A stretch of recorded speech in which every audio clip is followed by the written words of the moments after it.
Worthy. Okay. Hey guys, welcome back to another episode of the Versatility Podcast. Welcome back, y'all. This is the second time I'm recording this. Netflix, you're a piece of shit. Why the hell are you not letting me watch the damn Chiefs Steelers game? You're the fucking Grinch, Netflix.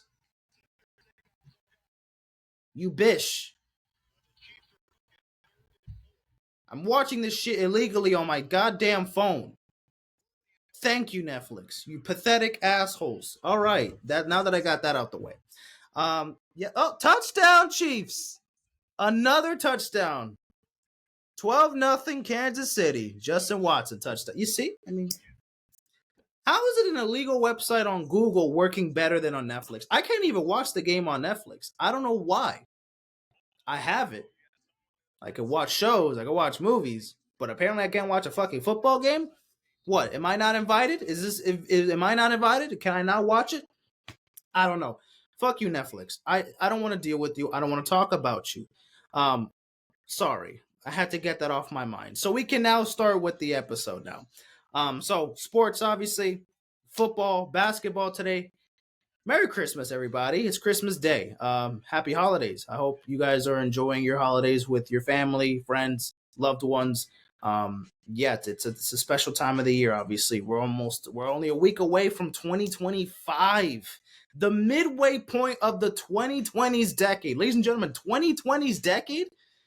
We're almost halfway there. We're almost halfway there. And it feels like 2020 just started last year when fucking COVID-19 was killing everybody, it feels like. My goodness. How times have changed this decade has been a lot has happened this decade. But 2025 is upon us upon us, excuse me. Within a week from now. But anyways, it's Christmas. Let's enjoy the rest of the week. Let's catch up on sports, football, basketball, etc., etc. So let's just get straight to it. I have the volume a little too high. So I don't know if you guys can hear it from my phone. Because again, I'm watching it on my phone while I'm looking at my notes because Netflix decides to be a little bitch and not preview the game. Sorry. I'm sorry. I just had to rumble that out there. So no need to use Netflix today when this world of technology. Just no need for that. No need for that. Let's look at the NBA standings as I already have it prompt here. Nothing much has changed. Cavs are the best team in the East. Celtics, Knicks, Magic, Bucks, Heat, Hawks, Pacers, Bulls, Pistons, Nets, Sixers, Hornets, Raptors, Wizards are dog shit. Coming out the West, we got the Thunder, we got the Rockets, Grizzlies, Mavericks, Nuggets, Clippers, Lakers, Warriors, Spurs, Timberwolves, Suns, Kings, Blazers, Jazz, and Pelicans. Got that? Good. Now, let me make my picks for the Christmas games today. So right now we're in the third quarter for the Spurs Knicks game. I'm watching it on my TV in the background. So yeah, I have the Knicks winning this one. This is Victor Wembanyama's first. This is his very first Christmas game. So this is very exciting. Hope to see Victor Wembanyama in many more future Christmas Day games. But this is the first of many, hopefully, for Victor. But I still got the Knicks winning today. Then the second Christmas game we got the Timberwolves going up against the Mavericks in Dallas. I'm gonna have to go with the Wolves. No, I'm not going with the Wolves. I'm gonna go with the Mavericks here. The rematch of the Western Conference Finals last season, which the Mavericks won that season in that series in 5 games to move on to the NBA Finals. Oh my goodness, excuse me. So yeah, I'm gonna have to go with the Mavericks in this one. Then we got the Sixers going up against the Boston Celtics at the TD Garden. Yeah, I'm going to go with the Celtics. The Sixers suck. I know Joel Embiid is playing in this one, but I don't go fuck. Celtics win. Lakers, Warriors in Golden State. I'm going to go with the Lakers. The Warriors have looked sloppy, but I mean, the Lakers have kind of looked mediocre as well, but fuck it. I'm going to go with the GOAT, King James, over Steph Curry and the Warriors for today. Then we got the Nuggets going up against the Phoenix Suns. I'm going to go with the Phoenix Suns here. Fuck it. I'm going to go with the Nuggets. I'm going to go with the Suns over the Nuggets. I'm going to go with the Phoenix Suns over the Denver Nuggets. KD versus Jokic. That's going to be a pretty good matchup to watch. So yeah, those are my picks. So I got Knicks, Mavericks, Celtics, Lakers, Suns for my Christmas Day picks. That is that for NBA so far. Up, some about the cologne. Some about the cologne. Speaking of cologne, I got hella cologne for Christmas, by the way. Just to add more. Okay, okay. All right. Um, what was it? What was it? Oh yeah, fuck it. We'll continue with the NBA, but we're gonna do All Star voting. How about that, ladies and gentlemen? We're gonna do All Star game voting. Because we could already start doing that. We could already start doing that. So voting is now open. So we just want to start. Start. Why is this not working, bro? Okay, come on. Just put the game on. Just put the game on. Just put the game on. My fucking game just. Sorry, y'all. Just give me a second. Give me a second, y'all. Come on, just work, bro. There we go. Fuck out of here. Okay. All-Star game voting for 2025 is already here, so fuck it. Let's just start. Let's just start already. So, wait. Search players, front court. So far, these are the leaders. For the West, we got Jokic, Durant, LeBron, Luka, and Shea. And in the East, we got Embiid, who barely has played any fucking minutes or any games, but sure. Oh, Steelers got a touchdown. Oh, there's a flag. Wait, hold on. There's a flag. Giannis, Tatum, Maxey, and Tyrese Halliburton. Tyrese Halliburton? He hasn't played great this year. I don't really. Or we just wait. What are we doing here? Actually, wait, hold on. Let me put Jokic here. I could put Jokic in this motherfucker. Hold on. Wait, I didn't even make these picks. I'm taking Embiid and I'm taking Halliburton out of here. For the front court, I think I might put Karl Anthony Towns. Fuck it. I'll put Karl Anthony Towns, and then another guard. I could probably give it to. I'm gonna be biased. Fuck it. I'm gonna go with Tyler Hero. You can give it a Dame. I'll give it a Dame. I want to be biased and give it a Dame, but honestly, I think these are mine so far. Giannis absolutely, Jokic absolutely. You could take out LeBron. Honestly, if I'm not gonna pick LeBron, I could probably put Victor. But I mean, come on, who's gonna put Victor over LeBron? Or you could put AD as well. I'll put LeBron because it's LeBron. Because it's literally LeBron. Why would I not pick LeBron? But I think that's that. I think honestly I think that's fine with me. Everything else is fine to me. Everybody here deserves to be at least these are the starters for the All-Star game at least. These are the guys who obviously we don't have the reserves or anything yet, but I think this is fine for me. Fuck it. I mean, I have to sign in and shit. Yeah. I'll sign in later. But these are my votes. These are the players that I'll pick in for All-Star voting at the moment. So fuck it, I'll do that later in a bit. Yeah, fuck it, we'll do that later. Okay. So now that we're done with that, wait, no, we're not there with the NFL just yet. Oh yeah, let's talk about the Usyk fight versus bless you. This is the Usyk fight versus Tyson Fury. The second fight. This is the rematch from their fight that they had in May earlier this year, and Usyk defeated Tyson Fury again. Yes, once again, in a unanimous decision to get the undisputed, ununified heavyweight championship rematch fight. So that was great. Obviously, he retains the WBC, WBO, and WBA heavyweight world titles on Saturday in Riyadh, Saudi Arabia. The fight was a rematch of Usyk's split decision victory over Fury in May. Fury was ahead of two scorecards after 8 rounds, 77-75, 77-75, and 76-76. But in that fight, Usyk knocked down Fury in round 9 and won the next 2 rounds to move up ahead the scorecards. And what the Siri, what are you doing? What the fuck are you doing, Siri? What are you doing? No. Jesus Christ. That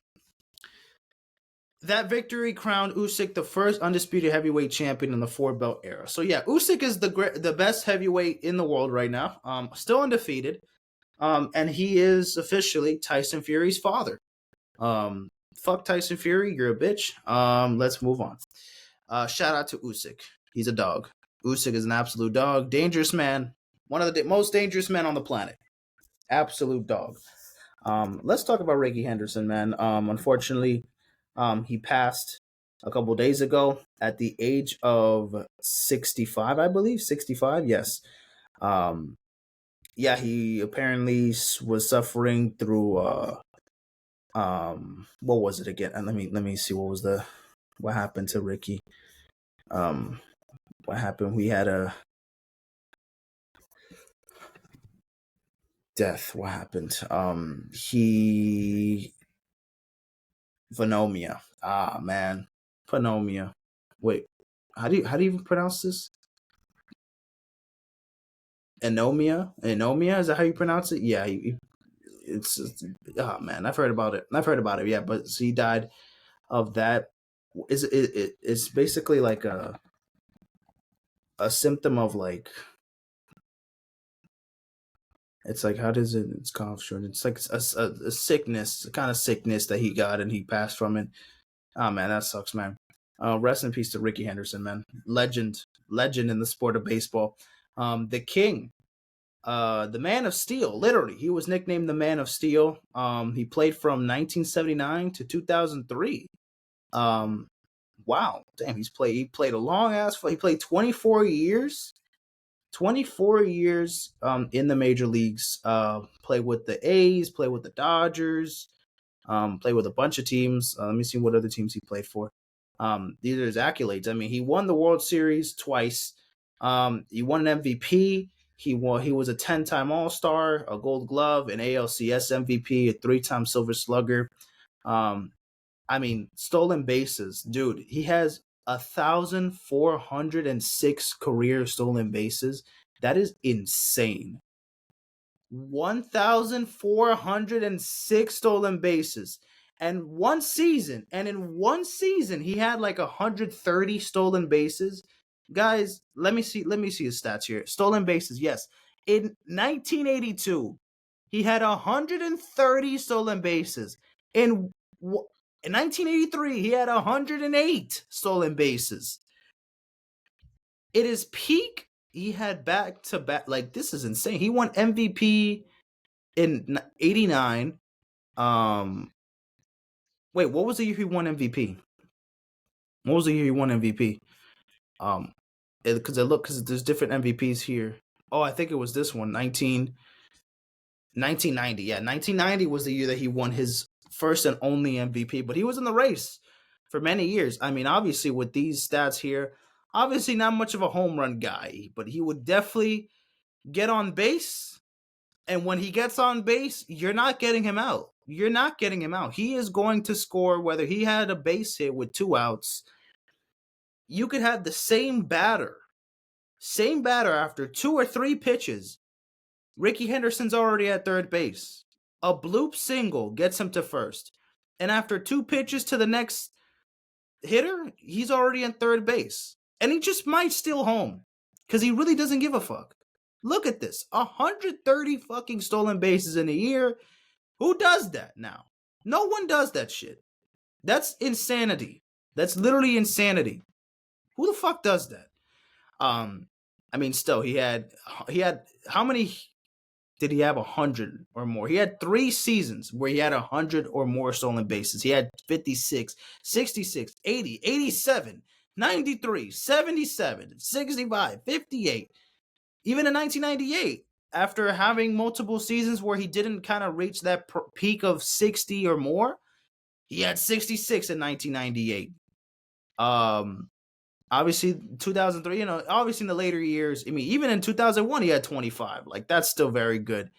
That's honestly ridiculous to have that many stolen bases. He has 1,115 career RBIs, almost 300 career home runs, 510 doubles, 66 triples, over 3,000 hits, over 10,000 plate appearances, or no, over 13,000 plate appearances, and over 10,000, almost 11,000 at bats.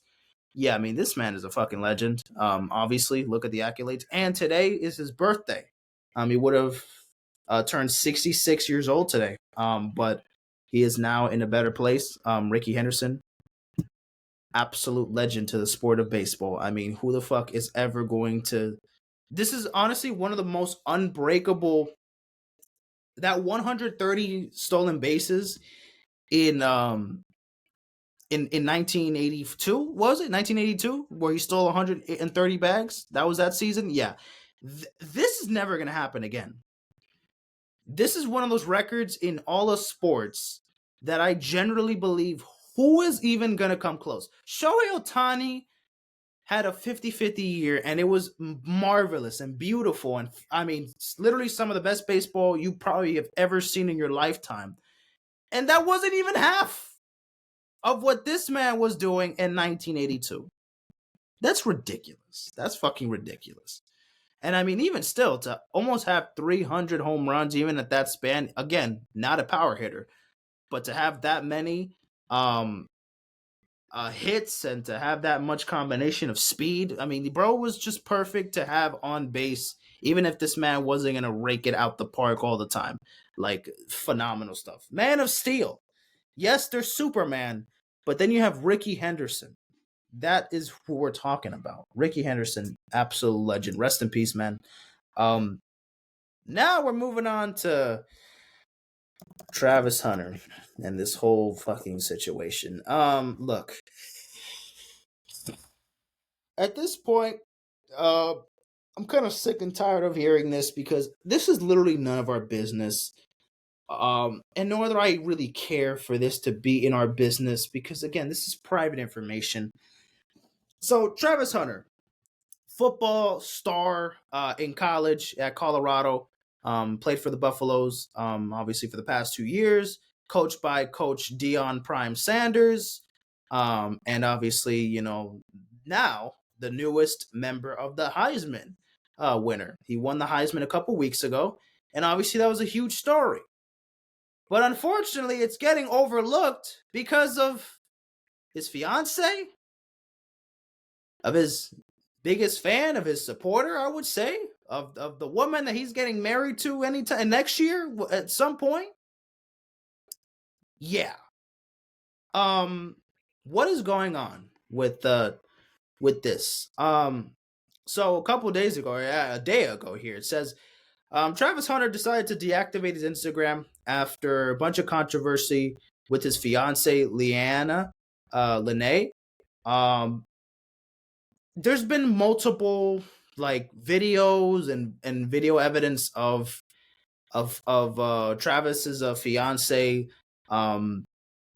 There was like a video of her, that there was this guy that had like videos of her like cooking dinner for another man, and like them like God knows what they were doing, but basically like making it seem like she was unfaithful, or that she was hanging out with another man while she was in a relationship with Travis, exposing obviously very private information. And then also she made like this response video, basically telling like the backstory of what happened when they were at the Heisman ceremony, or not the Heisman ceremony. There was like an incident where after the Heisman ceremony, there was like, she was like sitting down, and Travis was taking pictures with like fans and stuff, and there was some fans or whatever, and then she was just kind of sitting there, kind of like giving him a little bit of attitude and saying like, what am I gonna do, just sit here and look pretty? That kind of rubbed people the wrong way, even though that really didn't piss me off that much. But then like it just became another thing and another thing and another thing.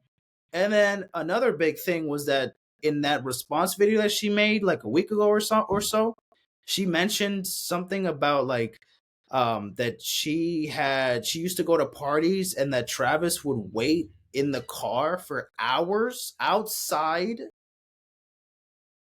just for her to like, if she gets drunk and obviously she needs a ride home, he'll be there to take her home and stuff.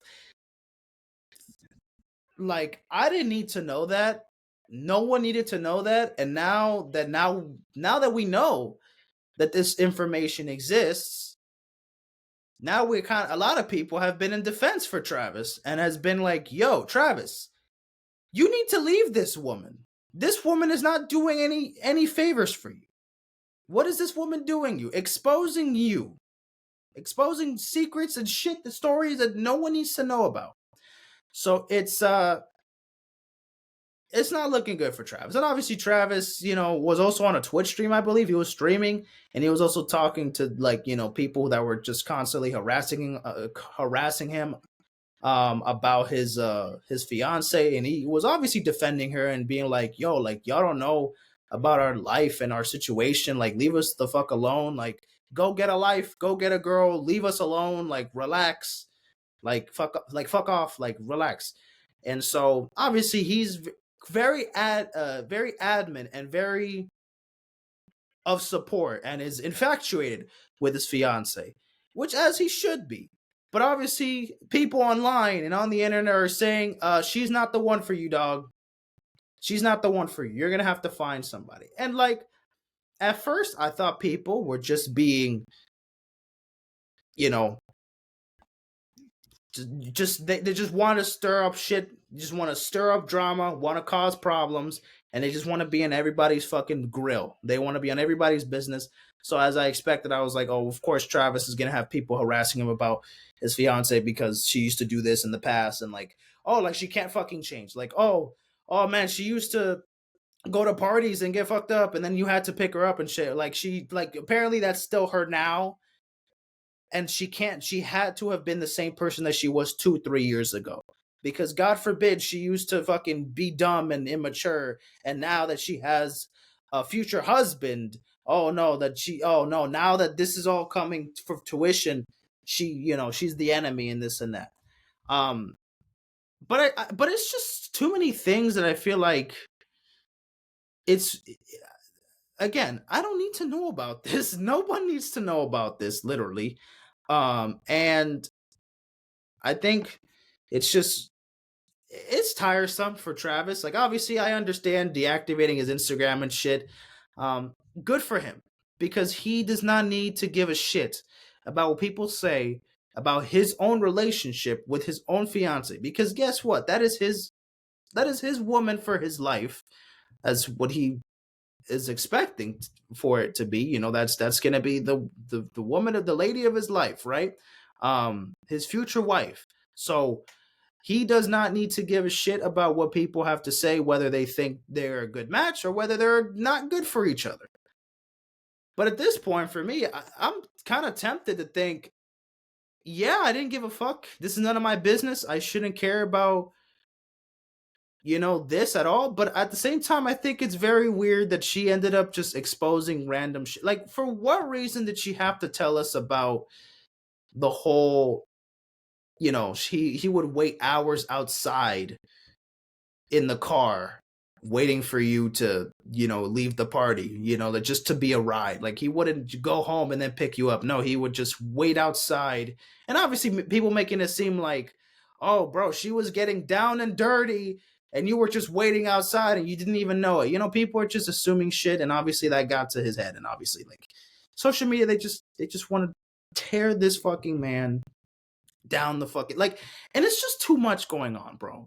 This man just won the Heisman, and no one even at this point knows about it anymore, bro. No one even knows about that shit because they're too involved in this whole fiasco with him and his wife, or his future wife. Like, oh my goodness, man. It's so annoying. It's so annoying. I'm hoping they work things out. I hope they're, like, I don't think she should be exposing. She needs to be more private. That's really the only complaint I could say.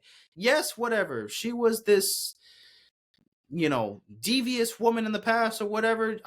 I would think she have changed, and she's a different person now, and she's matured, and she's not doing the same thing she was doing when she was younger, and when she was with other guys. And another thing that pissed people off was that she apparently said that when they first met, that Travis wasn't her type. So that also rubbed people the wrong way, as of like, oh, it had to have been like a love at first sight. Like, bro, they were friends when they started, talking, and then eventually that grew into a relationship. And then she was like, "Oh wait, you were my type at first, but actually, I like you." You like, people you can't just change. Like, they just have to, like, oh, she didn't fuck with you in the beginning, it's over. Like, oh man, she's not the one for you. That pissed off a lot of people for no reason, because she didn't find him attractive at first, or didn't say it was her type. And whatever she meant by that, I don't really know exactly what she meant by it, that wasn't her type. Whether it was for looks, whether it was for what his character traits, whatever the case may be, that wasn't there at first, clearly is there now. And obviously people also making claims that, oh, well, she's there for him now because obviously he's a fucking superstar, he's making money, he's going to be in the NFL. So people are like, oh, she's just using him for money and this and that. Look, people making stories and this and that, all of this yapping, all of this conversation should just be thrown out the fucking garbage. Stinky, smelly poo poo, put that shit out. It's out. Leave that there. Leave them alone. Travis, Leanna, you guys are going to get married next year. Focus on that. Everybody else that's spewing and having debates and are just, going on live and just, oh my god, they should break up. Oh my god, Travis, you're being used. What? Don't listen to them, bro. don't just You're a grown man. You make your own decisions. If she's the one for you, you make that decision yourself. And you say, okay, this is the woman for me. And if she ends up not being the woman for you, then you will know. And then you will make the right decision for yourself. Okay? He's 21 years old. He's a young adult. He's literally my age. A little bit older than me, but still. Let this man live. He's living his best life. He's about to be a top 3 pick in the NFL draft, and y'all getting him worried up because of his fucking situation with his fiance. Like, bro, leave this man alone, man. Leave him alone. Damn. He's about to get drafted in a couple months, and he's actually going to play. He's going to play this Saturday, right? It says here, Colorado players Travis Hunter and Shedeur Sanders are going to play in the Alamo Bowl. He has a bowl. He has a game. This is going to be his last ever college game in a couple days from now. Let him worry about that. Let him not fucking just get off of social media and stop. Travis, don't let them get to you. Travis, do not let them get to you. And also, Leanne, just don't keep exposing shit out there. Don't, that makes you look like you're starving for things. And I don't want to make you as the fucking villain, as many people already see you as this villain. You oh my god, you're terrible, not good enough. Oh my god, no, Travis, keep away from her. She's a feisty Latina. No. We're not, no good. Just let them work their own things out. Privately. I don't need to know about this. No one needs to know about this. I want to see you on the fucking football field and thrive. I want you to thrive off the field too, but that's for you, and for you two to to explore and to experience. Not for me to just fucking be invested and be like, oh yeah, but yo, bro, I think you should just leave. Like, nah, she's not the one for you. Fuck it, who the fuck am I to tell you if she's good or not for you? If I don't even know what's the whole situation, we only know one side, and that's that story. But then we're just seeing Travis defend. Like, again, this is oh my god. Why am I talking about this on fucking Christmas? Enough, people. Get a life. Stop being so involved in people's lives when you don't know what the fuck is the whole backstory. You don't know what the fuck they're doing. And if she's a horrific, terrible person, that you guys are making her seem to be, then more proof will come, I guess. And then at some point, Travis will make the decision of being like, well, I want to stick with this woman or not. Just enough. God damn, enough. Shut up. Shut up. Jesus, man. All right, let's go to ESPN. We're going to be recapping college football games. We're going to be recapping the bowl games. Not much. Now we're not going to be recapping too much of it because all the college football games were some fucking blowouts. They really were some blowouts, huh? They were some absolute blowouts. Wait, let me put the game on here again. It just got me off again. Hold on. Steelers. There we go. Fucking Netflix. My biggest op today. Fuck Netflix. Anyways, so yeah, these are the scores from the past games, blah blah blah blah. South Houston, blah blah blah. So the first playoff game we had Indiana versus Notre Dame. And Notre Dame, they took the W 27-17. This was a blowout. This was literally a blowout. Indiana got 2 garbage time touchdowns. They got garbage time touchdowns in the fourth quarter to make the game closer than what it was. But Notre Dame dominated at home. So good for them. They move on to the college football quarterfinals, and they're going to be going up against Georgia in the next round. So we'll see how that goes. Ohio beats San Diego. What the fuck am I even saying? Jacksonville State, 30-27 in the Staff DNA Cure Bowl. Did not watch that shit. Florida destroys Tulane, 33-8 in the Union Home Mortgage Gasparilla Bowl. Hooray! You won the Gasparilla Bowl. Some of these bowl games are so like unnecessary, but fuck it. I don't really care. Then the other 3 playoff games to talk about. We had Texas take down Clemson 38-24. This was a pretty decent game. It looked like Texas were gonna blow Clemson out the water, but it got close in the second half, a little bit close enough. Clemson did put up a fight at least. Yes, they lost by 2 touchdowns, but still, they put up a decent fight. That Clemson quarterback, Klubnik or Cade Klubnik, he's a dog, man. 26 for 43, 336, 3 touchdowns. He's a junior. Okay, so he's gonna be in Clemson next year probably, and then headed for the draft. He could be one of the best quarterbacks coming into next season for college football. And then he might, if he stays consistent, he could be one of the high draft picks for the 2026 NFL draft. Who knows? I mean, that dude got hella potential. So he's looked pretty good. At least took Clemson to the playoffs when their hopes were pretty much out the water, when SMU and Miami were still, fighting for each other for the ACC. But obviously they won the ACC. They couldn't get the job done against Texas, but still, they made the college football playoffs, made enough effort to get there. So fucking shout out to Clemson. But Texas, they move on. And they are going up against who the fuck are they going up against? I don't know. We'll check it in a second. Penn State absolutely cooked SMU. Wasn't even close. 38-10. Yikes. Damn. 10 points for SMU against that beautiful defense of Penn State. Oh my goodness. I mean, they were playing at home. Penn State at home is literally one of the most unstoppable teams. SMU in the whiteout games, it was so loud.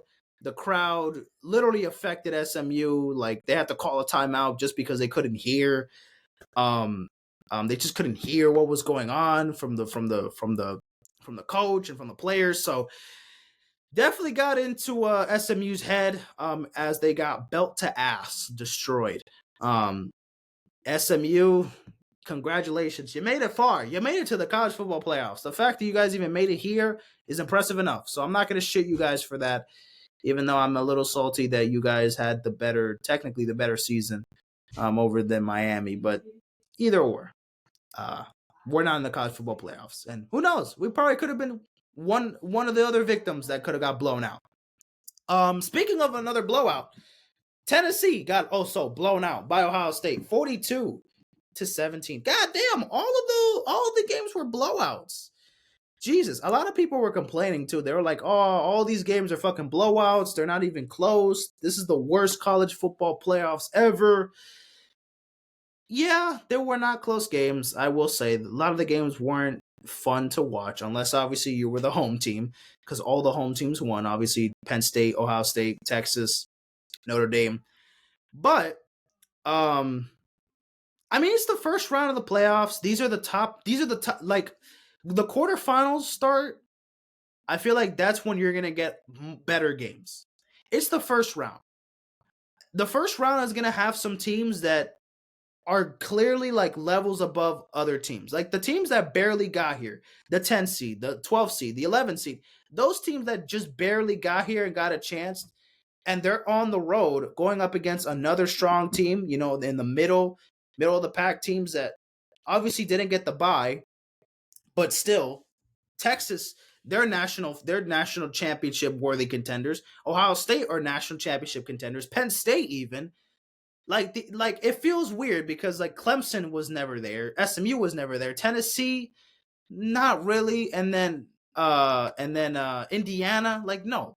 It felt weird because all the other teams that won, they are national championship contenders even during the regular season for what it was, but these teams like they barely got here. They got a chance to be in the playoffs and get some playoffs experience, but it was kind of no surprise. Seriously, did you guys expect SMU to beat Penn State? Come on. No, you did not. I was wrong about Tennessee over Ohio State. I thought Tennessee might have been Ohio State because I'm still very low on Ohio State. I'm not gonna lie. I don't know why. I feel like they just smell like frauds to me. But maybe not yet. Maybe not yet. They have Oregon next match, and they lost to them by 1 point, and they didn't lose that game in a good way because it was because of fucking Will Howard. He took too long making a play and scrambled the football, and he didn't slide when there was enough time on the clock. He literally slid down all the time left in the game, and then that's how they lost the fucking game. So unless no blunder like that happens again, maybe Ohio State gets a chance to beat Oregon because they could have beat them last time, but still, we're here now, and I digress. They have another chance. Texas and Clemson was close enough for what it was. Clemson putting up a fight, and they were the 12th seed, so fuck it. They were able to do something, I guess. Indiana, like again, like there's blowouts. There's gonna be blowouts, man. Like y'all expecting all of these games to be close? I mean, yeah, as a fan, you want all these games to be close. Unless you're a fan of Texas. Obviously, if you're a team fan of Penn State, Ohio State, Texas, Notre Dame, obviously you're ecstatic that your team dominated, and that it wasn't a close game. But for the rest of us who would just are watching the games just to watch good games, yeah, you would want close games. So I understand your frustration on that. And even me, I'm like, I wanted better games too. But relax, it's the first round. These aren't the best of the best games yet. We still have 7 more games. We still have 4 quarterfinal games. We have 2 semifinal games, and we have the national championship. We have 7 more playoff games. It's only gonna get better, y'all. It's only gonna get fucking better. Okay, relax. Y'all need to chill the fuck out. Chill the fuck out. Slow your roll. Know your role and shut your mouth, you jabroni. Shout out to Travis Kelsey. Hold on, I'm putting this Chiefs Steelers game on my phone again because it keeps getting up. What the fuck, Squid Game? What the? Oh yeah. Oh shit. It's tomorrow. I forgot. Yes, Squid Game 2 is coming out tomorrow. Damn. I might have to watch it when I come back because I'm gonna be on vacation. I don't know if I watch it on my phone. I kind of like watching those shows on my TV.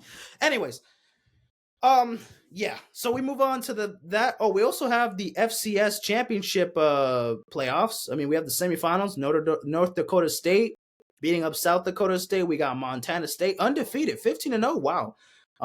Defeating South Dakota 31-17. So those were the games from Saturday. And then we had these 2 games on Monday.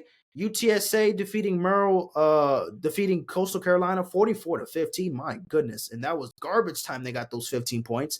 It was 44-0 at one point, probably. And then Northern Illinois defeats Fresno State in the Idaho Potato Bowl. Wow. Fucking absolute classic. Yeah, so shout out to Northern Illinois. I think I picked them to win. I think I picked Coastal Carolina to win this game. Coastal Carolina, you some bums. And then yesterday, this was the only sporting event yesterday on Christmas Eve. South Florida defeats San Jose State 41-39 in the Hawaii Bowl in fifth overtime. This was decided in a fifth overtime. 5 fucking overtimes is insane. But yeah, shout out to South Florida. I think I picked San Jose State. Let me look how I'm doing. In the Bowl Mania picks, I'm like 12-3, right? 12-3, yes. So I had a good start. I had like 9 or 10 straight wins, and then yeah, I had like how many? 3, 6, 9, 10, 11, and then I got these 2 games wrong. So I tend to see, yeah, Northern Illinois. Yeah, I had San Jose State winning. Fuck. Um, but anywho, we don't have any college football games today, obviously, since there's NFL games today. But tomorrow they'll be back. We have the Sports Bowl. We have Pittsburgh versus Toledo. I have Pittsburgh, as you can see. The Rate Bowl, Kansas State over Rutgers, I got. And then the Ventures Bowl, I got Bowling Green over Arkansas State. I mean, whatever. I already make my picks for all the rest of the bowl games here. But let me just kind of look at a preview of the college football playoff games, the quarterfinal games. So, yeah. I mean, I don't even know if I'm going to watch a lot of these because I'm going to be in Columbia, so I don't know if like maybe I'll watch that. I'll watch that Colorado game probably, but all these other bowls within the next couple of days, I'm not watching that because like the fuck, I'm not watching that shit. I'm not even watching the Pop Tarts Bowl. Fuck that. If I'm not even watching U Miami play, I'm not watching fucking the Arkansas play in the Liberty Bowl. Get the fuck out of here. I'll watch the highlights and shit or whatever. But by the time this game will be, I'll be back home. Yeah. But let me just kind of show you guys a preview of the quarterfinal game. So we have Penn State versus Boise State. It's going to be a pretty good one. I mean, I have Boise State winning. I want to see Ashton Genty in the semifinals. I want him to get that record, break the record for the most rushing yards in the season, beat Barry Sanders' record because this man has been phenomenal. He's been legendary. Phenomenal. I would love to see that. Texas versus Arizona State would be very good. Quinn Ewers has looked a little but of course he's been suffering through injuries this year, but still, this Texas Longhorns offense is explosive. But guess what? Arizona State running back Cam Scatteraboo is also electrifying. He's the second best running back in the nation behind Genty. So that man's gonna put up a good show. Can't wait for that one. That's gonna be the Chick-fil-A Peach Bowl. Now for the Rose Bowl, it's gonna be Ohio State versus Oregon. Now this is interesting because even though Ohio State's the 8th seed, this is worthy of a national championship. I mean, this literally is a national championship game, it feels like. I mean, at one point, the last time they played each other, they were the 1 and the 2. So this was, wait, were they the 1 and the 2? Let me check. I don't know. Were they the 1 and the 2? The last time they played? Yeah, they were. Yeah, they were the 1 and the 2. Or no, it was the 2 and the 3, my bad. So Oregon won when they were the 3 seed, and Ohio State was the 2 seed. Never mind. But still, either or, like, now that Oregon is the 1 seed, now the matchup is even better. It's 1 versus 2. So, technically, even though they're the 8th seed. Whatever, bro. Whatever. Ohio State could win this game. I could see them winning this game. But I'm still picking Oregon. Sorry. And then Notre Dame versus Georgia. That's going to be pretty good, too. Can't wait for that one. So all these games are going to be on December. No, excuse me. This is going to be January 1st. This is going to be New Year's Day. And then this is going to be New Year's Eve, the Penn State versus Boise State game. And the national championship, that will be when January 20th. January 20th. The semifinal games, the Orange Bowl is going to be Thursday, January 9th. The Cotton Bowl is going to be January 10th. Okay, interesting. So we still got games to go. We still got bowl season. We're halfway there. We're still halfway there. But now let's talk about the NFL, ladies and gentlemen. All right. Oh boy. Where am I at right now in the recording? 44 minutes? Okay. Not too bad. Maybe I could do like another 40 minutes of this.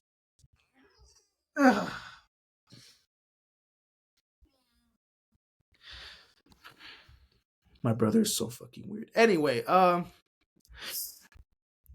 right. Let's. You know what? Let me not even do this. I'm gonna do it on ESPN. It's just better. It's just easier. It's just quicker. Shit loads too long. We're gonna just do it here. All right, Week 16 recap, ladies and gentlemen. Yes, Week 16 is in the books. So I'm gonna be recapping every game, besides the Thursday night football game, because this one I fell asleep, didn't really watch what was going on. Anyways, let's talk about Saturday. Texans versus the Chiefs. The Chiefs won this game 27 to 19. 27 to 19. This was this is a pretty good game. This is a pretty good game. I mean, as you can see here, Mahomes 260 yards, 100 one touchdown, 260 yards, 28 for 41. CJ Stroud had a pretty, mediocre game, 2 touchdowns, 2 interceptions, 244 yards. But unfortunately, man, Tank Dell, man, he suffered a gruesome leg injury. He got a touchdown pass that was I believe, in the third quarter, and yeah, they had to take him off they had to bring the ambulance in, not even the stretcher. They had to take him on the stretcher, then put him in an ambulance truck. He was sent to the hospital immediately. So, man, prayers up for Tank Dell. That was a bad injury. I mean, you saw CJ Stroud getting emotional, tearing up in the sidelines and stuff. Yeah, it was not a good scene to watch. And it just sucks, man. The Houston Texans, they're a good team, man, but they've had to suffer so many injuries. I mean, Stephon Diggs got hurt like weeks ago, like about a month ago.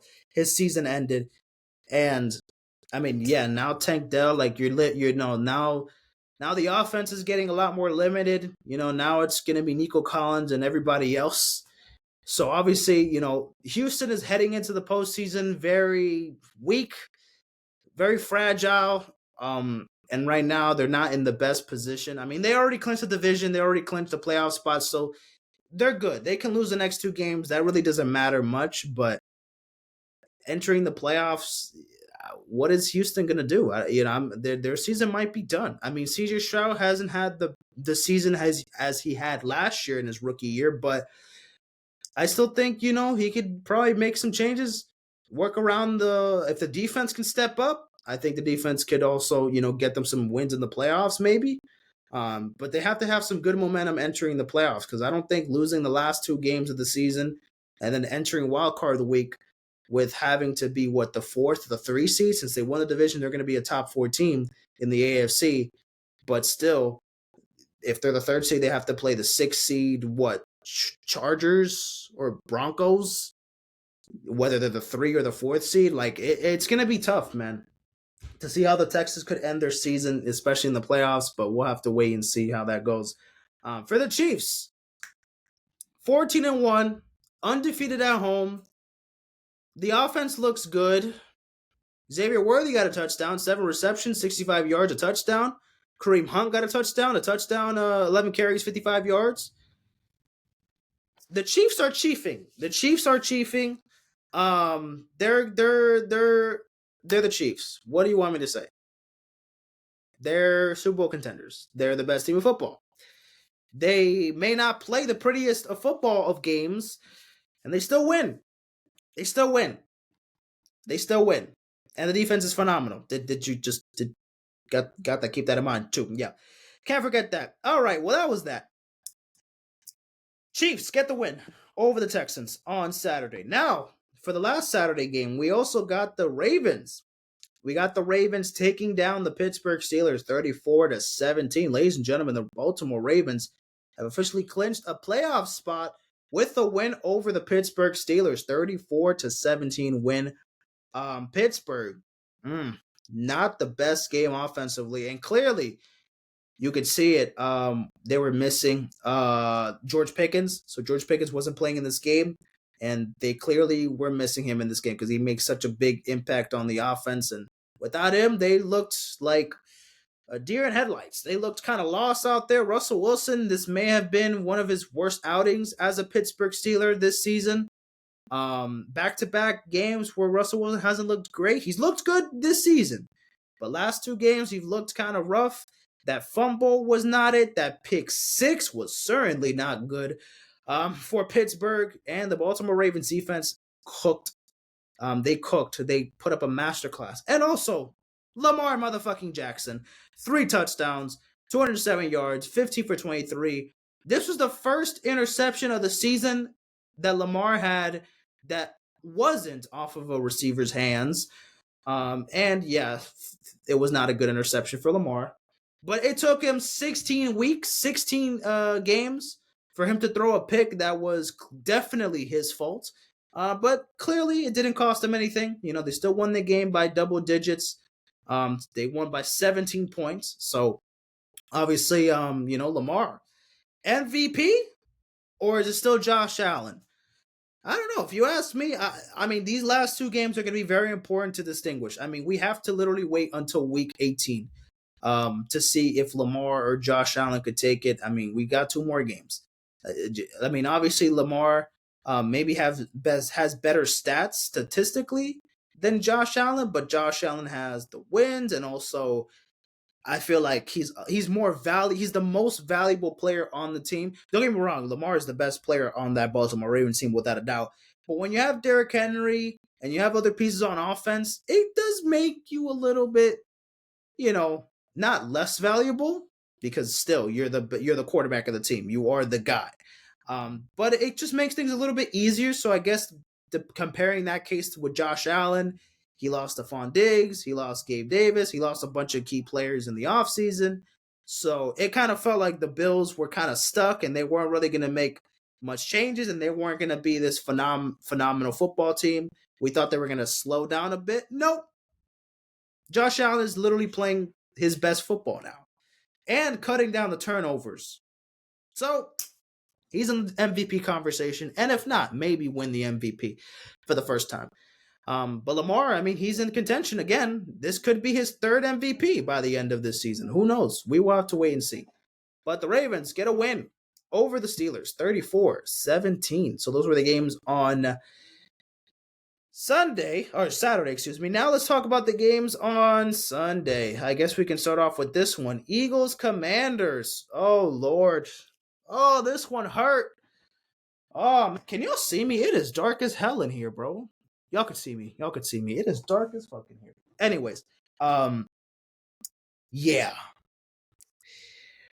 We were on a 10-game winning streak, ladies and gentlemen, and that decided to combust after we lost to the Washington Commanders, 36-33. Jalen Hurts got hurt in the first quarter. He suffered a concussion, and obviously he was out for the remainder of the game. And we had to bring in Kenny Pickett, who didn't play phenomenal, didn't play terrible. I mean, he had that one interception. Disgusting, horrifying, gives me the heebie-jeebies. However, he didn't play terrible because he has weapons. He has Saquon Barkley, so he kind of let the die down a little bit. However, that was all shits and giggles in the first quarter, though. I mean, we put up 21 points in the first quarter. We had a good lead. We were up by 2 possessions. Saquon Barkley, 29 carries, 150 yards, 2 touchdowns. I mean, he's phenomenal. And then, of course, A.J. Brown getting some good receptions. 8 receptions, 97 yards, and a tutty-uddy-wuddy. So, yeah, they were putting up points in the first half. They didn't do anything in the second quarter. And they got some points. They got 12 points in the second half as well. But we forgot Jaden Daniels was this fucking good as a rookie. 5 touchdown passes. Yes, he had 2 interceptions, but still, 5 touchdown passes, 258 yards, 24 for 39. This offense is looking phenomenal under Jaden Daniels. And that rib injury, that shit is long gone. He is not looking like he just got that rib injury. Kind of like how he suffered. He had that injury pretty much during that last Eagles game that it was in Philly. I think that was the game where he suffered that ribs injury and then didn't really play great the next 2 or 3 games after. But these past couple games, I mean, Washington has been clearing things up. They've looked great all season long offensively. Defensively, there's still a bit to hope for, especially in the playoffs. I don't know if I could trust that defense, but clearly the offense is putting up points. Jaden Daniels is playing phenomenal. And if it's not a discussion anymore, or if it's not a up for discussion anymore, he is the motherfucking offensive rookie of the year. Bo Nix, you've had a good season. Shout out to you, Bo Nix. Brock Bowers, you've been phenomenal. Yes, good for them. You know, they're gonna get love and stuff. But Jaden Daniels, offensive rookie of the year, it is stamped. It is stamped. It is stamped. Caleb Williams, you're gonna get some votes. Maybe not. I don't know. Are you with that record? Probably not. But he's been, he's been good enough. But Jaden Daniels, phenomenal, phenomenal.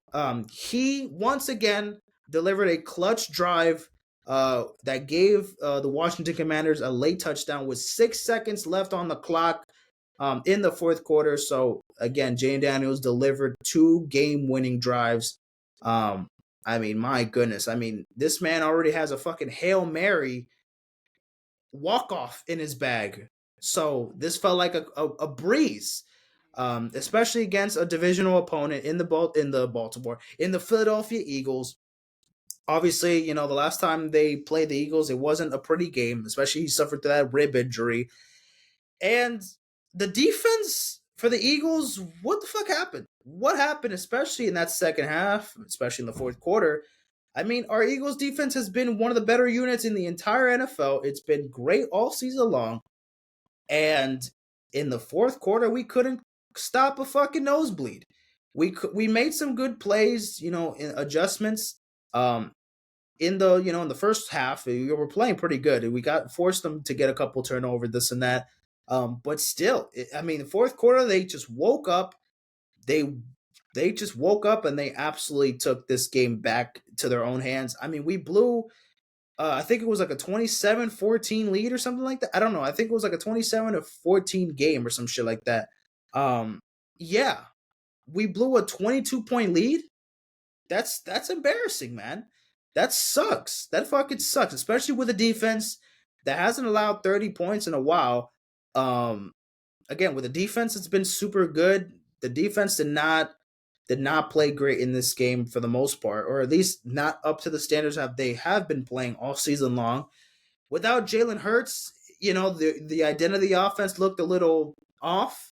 Saquon still had a good game. Saquon, you're a dog. Phenomenal. I love you. But again, it was not enough to beat the Commanders, man. That hurt our chances for the number 1 seed in the NFC. The Commanders still haven't clinched the playoff spot, but essentially this is good. I mean, at 10-7, they're still good enough to make the playoffs. So even if they lose the next 2 games, whatever, I don't think they're going to lose the next 2 games, but they're a playoff team, even if they haven't officially clinched it just yet. Shout out to the Commanders, man. It sucks that, the fact that they won this game and they came back with 5 turnovers. I mean, that's another thing that really feels very, disappointing, is that the defense allowed 30 plus, allowed so many points in the fourth quarter, and that we literally won the turnover battle by a lot, and we still lost the game. They had 5 turnovers, 2 interceptions from Jaden Daniels, a bunch of forced fumbles, and we only had 1 interception. We only had 1 turnover, and we still lost the game. It's insane. It's kind of like Jared Goff, where he threw 5 interceptions in the game, and they still won the game. And then the game against the Rams, or not the game against the Rams, against the Bills, he threw 5 passing touchdowns, and they still lost the game. It's kind of like that, the opposite effect there. But it's kind of crazy, man. It is crazy how we were able to win the turnover battle, but we still lost the game. What's going on? Guess who that is? That's you? Mm-hmm. Wow. Give her a look. That's awesome. That's awesome. But hey, bro. That's... Who's that? Man.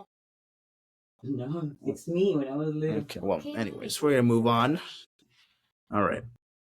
I'm moving on to the next game. Can I have 3 of these? So he was asking. Those are the AAA ones. You need them? Okay. Sí, estaba preguntando por ella. Oh. All right. Well. Okay. All right. Back to the. Let's talk about the Dolphins game real quick. Yeah. Yeah. An hour already recording. Goddamn. Okay. Well, the Miami Dolphins won the game in December, 29-17. They beat the San Francisco 49ers, ladies and gentlemen.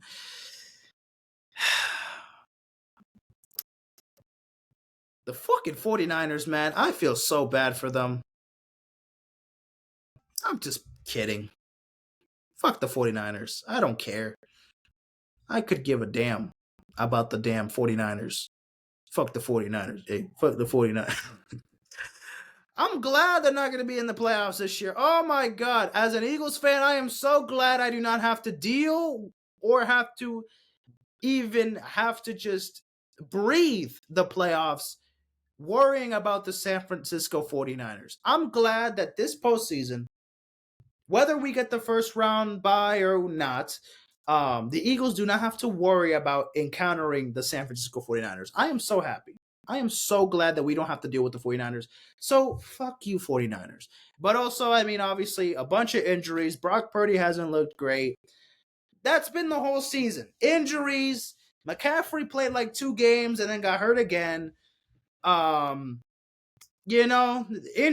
and the defense also hasn't looked phenomenal. Again, also because of injuries. Also because you have players leaving in the middle of the game. Devondre Campbell, you bum, you idiot, you fucking disgrace. Why would you do that? You're never going to be signing with another NFL team ever again. You literally gave up on you literally pulled an Antonio Brown. You're not coming back to the league. Buddy, you're getting suspended with no pay. Dumbass. What are you doing? That was a couple weeks ago. Just wanted to refresh your memory in case if you forgot. So yeah, the Niners, man, 6-9. 6-9. Wow.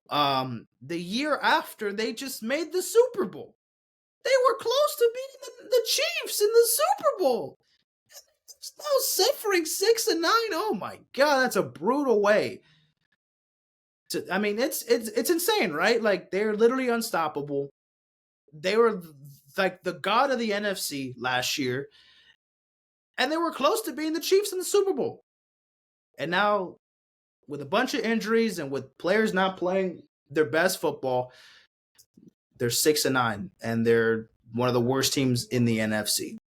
And they're the worst team in the NFC West. When you have the Cardinals playing better, that's crazy.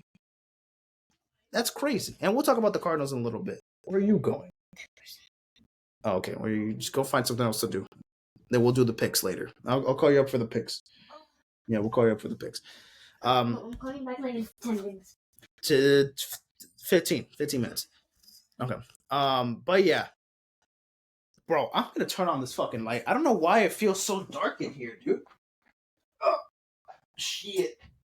Alright, much fucking better. I'm gonna put my LED lights. I'll have to still I still have to put my my shit on. There we go. The light, yeah, much better. Shit. All right. So enough with the Niners. The Niners, yeah, they suck. Blah blah blah blah. Injuries. The Dolphins. Y'all think y'all still have hope for the playoffs? That's hilarious. That's just hysterical. This is my new water bottle, by the way. I got this yesterday. Christmas. Thank you, Mom. Thank you. Appreciate it. Anyways, you guys think you're gonna make the playoffs? You're not. You're not. That's hilarious. The Dolphins now they want to win games. In December. Now you want to make the playoffs and win games in December when it matters the most. I mean, fair enough. You guys had the same record entering the game.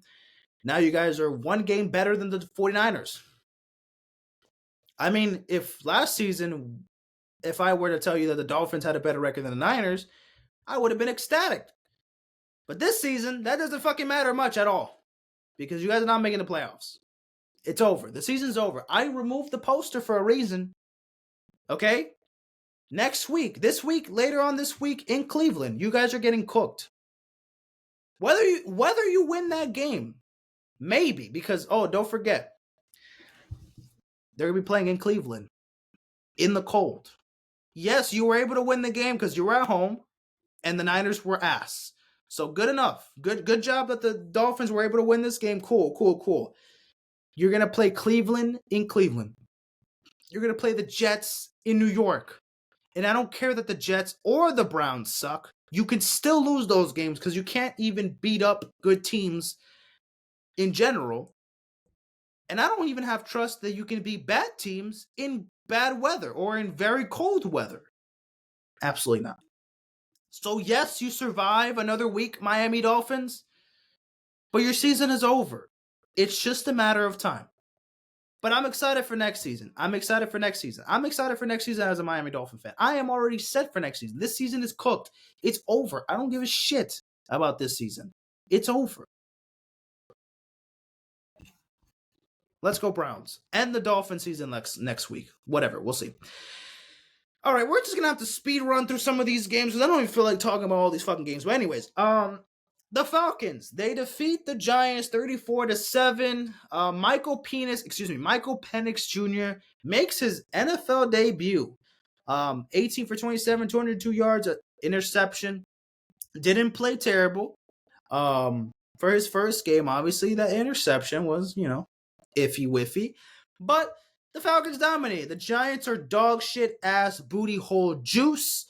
They're the number one. They're going to be the team with the number one pick, probably, most likely. So keep on tanking, New York Giants. Keep on tanking.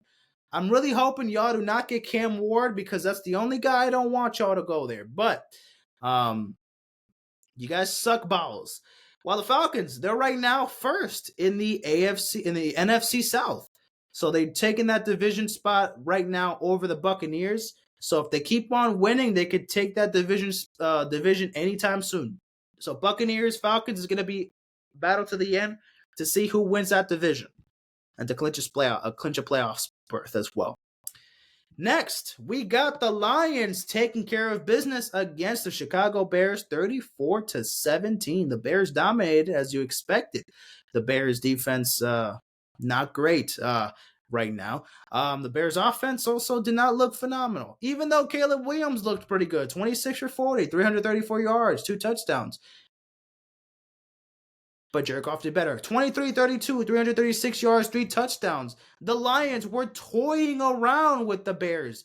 There was this play right here where Jared Goff and Jamar Gibbs were just pretending to stumble just for Jared Goff to pull back and throw a fucking dot for a touchdown. I believe it was to Jamison Williams, or maybe it was another guy who got the touchdown. But still, I mean, dude, like if it wasn't any easier for the Lions, they're now 7-0 on the road. The Bears still suck. They still haven't won a game since the week before, I believe. The Hail Mary, When was the last time the Bears won a game? When was the last time they won a game? Against the Jaguars in week 6. That was the last win the Bears had. Oh my goodness. They were 4-0 in the preseason. That's crazy. You know what's insane? I know this is only preseason, but why does this look like so legendary? You beating the Texans, you beating the dog shit out of the Bills, you beating the dog shit out of the Bengals, and then you guys beating the Chiefs. That looks like that right now. You look at that and you're like, wow, the Bears fucking goddamn, they're like the best team in the NFL. Beating these teams in the preseason is insane. And then look at this. Oof.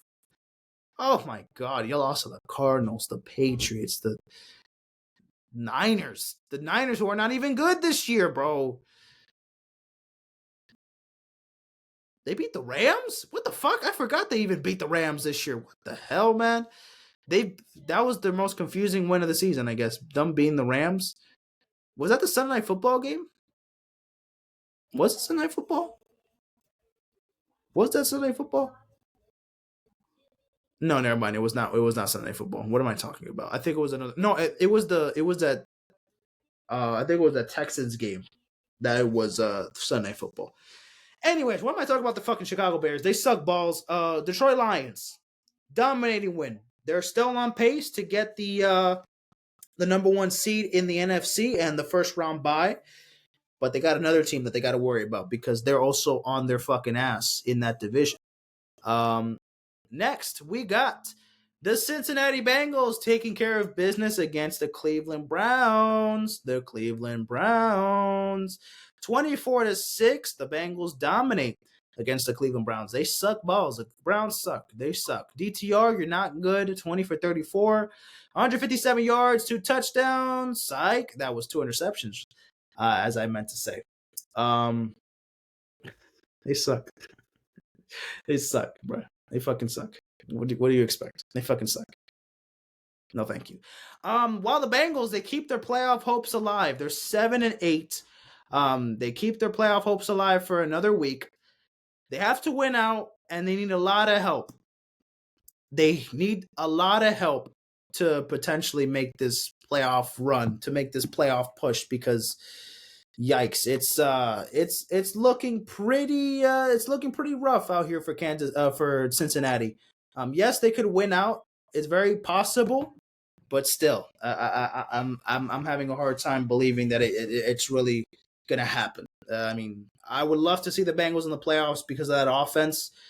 I mean, it's a crime that Joe Burrow has had such a phenomenal year, and he should be in the MVP conversation. But with this fucking bitch ass 7-8 record, you're not getting no damn MVP top 2 at least vote. I mean, he might get like 1 or 2, maybe like some Cincinnati Bengal locals are probably gonna give him the vote for MVP. But over Lamar, over Josh Allen, absolutely not. When they got better winning records as well, so absolutely not. But Joe Burrow has been phenomenal this year, and Jamar Chase, he's gonna win that fucking triple crown. My goodness, Jamar Chase has been fucking amazing this season, dude. But that defense sucks balls. Now again, 6 points. This game, they played good. So clearly the defense was able to do something in this game too. However, in the playoffs, if they were able to make the playoffs miraculously at this point, it's gonna take a lot.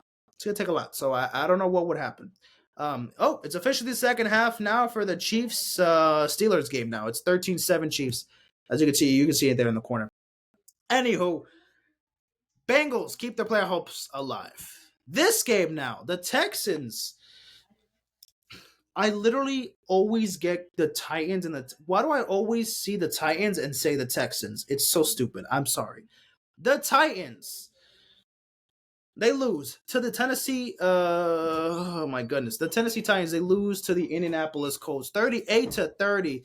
Now this was a blowout. This was literally a blowout. This was a blowout until the Titans made it interesting, and they only lost by 8 points. Yes, you heard that right. They only lost by 8 points. What percentage is? Oh, 98. Okay, we're good. Let me just put this to charge. No, it's at 57 million. But yeah. The Colts dominating this game. Josh Allen. What am I, Jonathan? Jonathan Taylor, what I meant to say. He had a day. 29 carries, 218 yards, and 3 touchdowns. So he rebounded from that game last week where he dropped the ball at the 1-yard line, which is it is one of the dumbest mistakes you could probably make as a football. But like, that's insane. Dropping the football at the 1-yard line is insane. But he rebounded. He bounced back. He apologized. And he was like, never again. Never doing that shit again. 3 touchdowns. 218 yards. Phenomenal. Jonathan Taylor. Phenomenal. But somehow the Colts almost... Like, how the fuck did the Colts almost let the Titans tie this game? Like, what? It's crazy. I mean, the fact that the Titans had the ball last in the game and they were like at their own 10 and they had a chance to tie this game is crazy. They were down by like 30. It felt like, oh my goodness, whatever. I mean, the Colts still won and they're still keeping their playoff hopes alive, but they should have dominated this game. All 4 quarters, because at least first half they did, but then third, fourth quarter came around, you're letting the Titans kind of crawl back into this game. But whatever, they got the job done. Can't complain. All right, let's talk about this horrifying football game. We got the LA Rams taking down the New York Jets 19-9. There wasn't a touchdown until there was a touchdown in the first quarter, my bad. But I think it was a touchdown in the first quarter and then a touchdown in there was actually a touchdown in the first and the second quarter. And then a late touchdown as well in the fourth quarter. So, well, the Jets, let's talk about the Rams first. They won the game, obviously, 9-9. They're 9-6. They're right now on top of the NFC West over the Seahawks. It's going to be back and forth right now, but it looks like the Rams are the best team out of that division. It looks like they're going to clinch that division. I think with one more win next week against who do the Rams play next week? Let me look at the schedule here up here. The Cardinals. Oh, interesting. If they beat the Cardinals, that's pretty much a wrap for the Rams division to take, because Seattle, they play tomorrow. Oh, shit, they play tomorrow but they play against the Bears tomorrow. So they might win that game. So we'll have to wait and see how that goes. Or maybe Chicago will finally break their losing streak, because my goodness, they haven't won since week 6, I believe I just showed you guys. They have not won since week 6. It is week 17, ladies and gentlemen. They have not won. Yes, they've been on yes, Gabriel.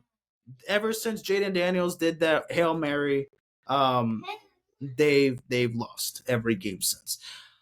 And maybe they could have beat the Lions on Thanksgiving if we didn't have a dumbass head coach who couldn't call a timeout for another play. The Bears. But we're not talking about the Bears now. We're talking about the Jets. The Rams. Again, they beat the Jets. All right, nice. But they got the job done. The Jets, they didn't punt the ball at all in this game, and they only scored 9 points. When you don't punt for an entire game, that automatically assume that you're putting up points on the board. You're putting up touchdowns. You're busy scoring touchdowns. You're busy scoring field goals, at least. Or at least you have long-ass drives where you're constantly getting, a bunch of first downs and running a bunch of time off the clock, and then you score touchdowns. Like, you would think 9 points for a team that didn't punt the football, not even once, would be insane, right? Obviously not. The fact that they didn't even punt the football and they lost the game by 10 points. The Jets are some bums. The Jets are really the biggest fucking frauds this entire season. They are ass. They are ass juice. They are dog shit. The Rams, thank you for being the Jets, because the Jets suck. They suck. They suck. They're ass. They're ass. All right, enough of that. Rams beat the Jets. Well, we got another one to talk about. We got the Panthers beating the Cardinals 36-30 in overtime. Oh my goodness, what just happened here? You just read that right. The Carolina Panthers ended the Arizona Cardinals season. Wow. Who would have thought Bryce Young would have ended the Cardinal season? He's the Cardinal killer. That's crazy. The Seraphim crazy. That's phenomenal. Wow. I can't. Mind blown. Mind blown, to be honest with you. Mind fucking blown. But anywho, yeah.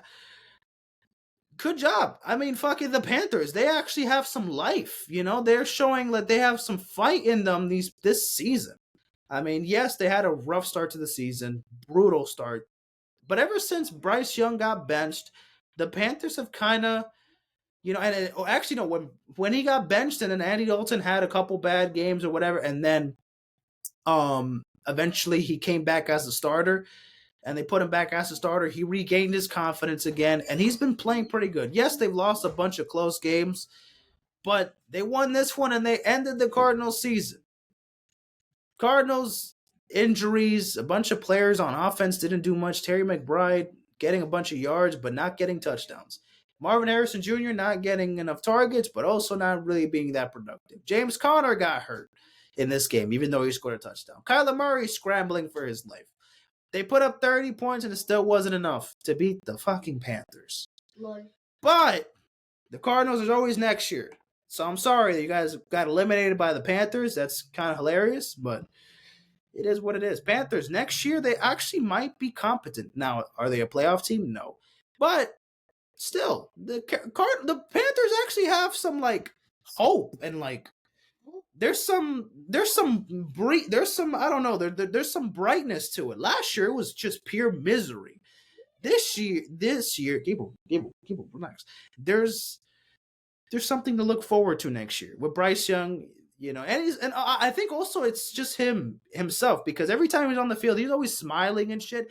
Literally, this man got hit so hard, it looked like he got a concussion, and he just got back up and he started smiling. I'm like, what the fuck? This man's a psychopath, but he just likes playing football. He's just a kid out there having fun, and that's awesome. Even though for a team that's not competing for anything, he's having fun out there, and he's, getting better. Clearly he was literally pathetic last year. People were calling him a bust, and now this year people are like, oh, he actually has some potential. Now I see why he was the number 1 overall pick 2 years ago. See, things have changed. But we'll see next year, though, how that goes. But shout out to the Panthers for trying at least. The Vikings. Now, this is a team that I thought were going to be down in the dumpster fire.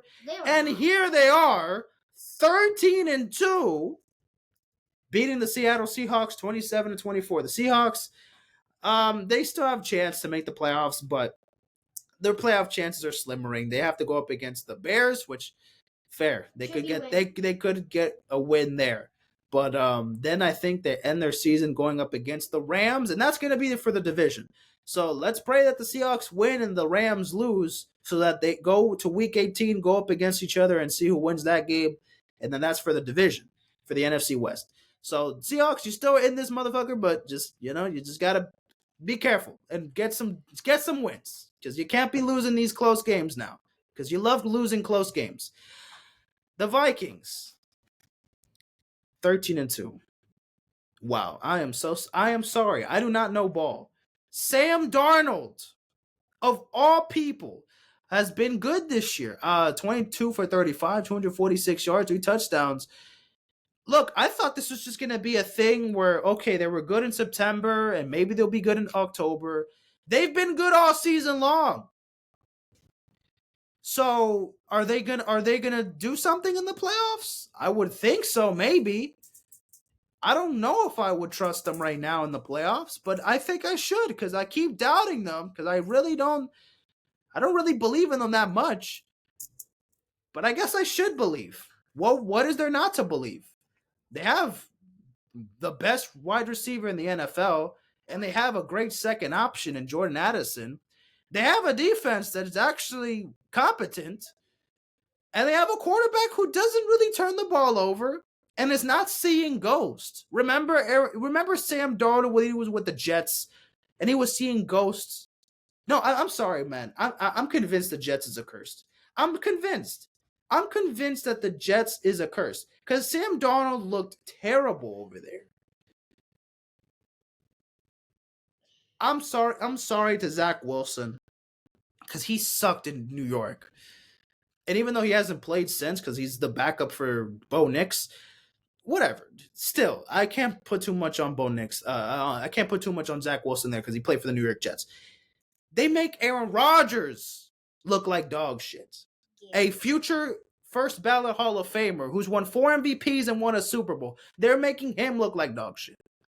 So, I'm sorry. The Jets franchise is just a curse in itself. Sam Darnold, I should have had more trust in you. Fine, I'll give you credit.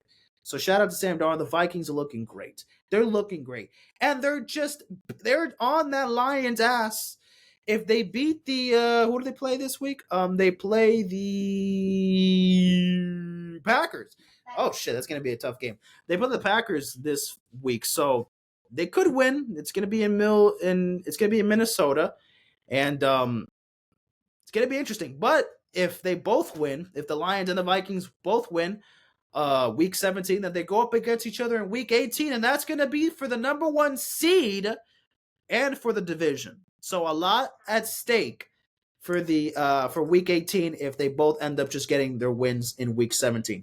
So super excited to see who wins that division because hey, it looked like it was going to be Detroit all season long, but Minnesota's right on their neck, right on their motherfucking tail. All right, we got a couple more games to talk about. We got the Bills. Wow, that was a close one. Barely beat the Patriots 24-21. This was a weird game. The Bills were putting up 90 points against the Rams and against the Lions, and then they didn't even put up 30 against the Patriots. I mean, sloppy divisional game, and it was close for the Bills. They did not have a good start to the game. They looked pretty weird.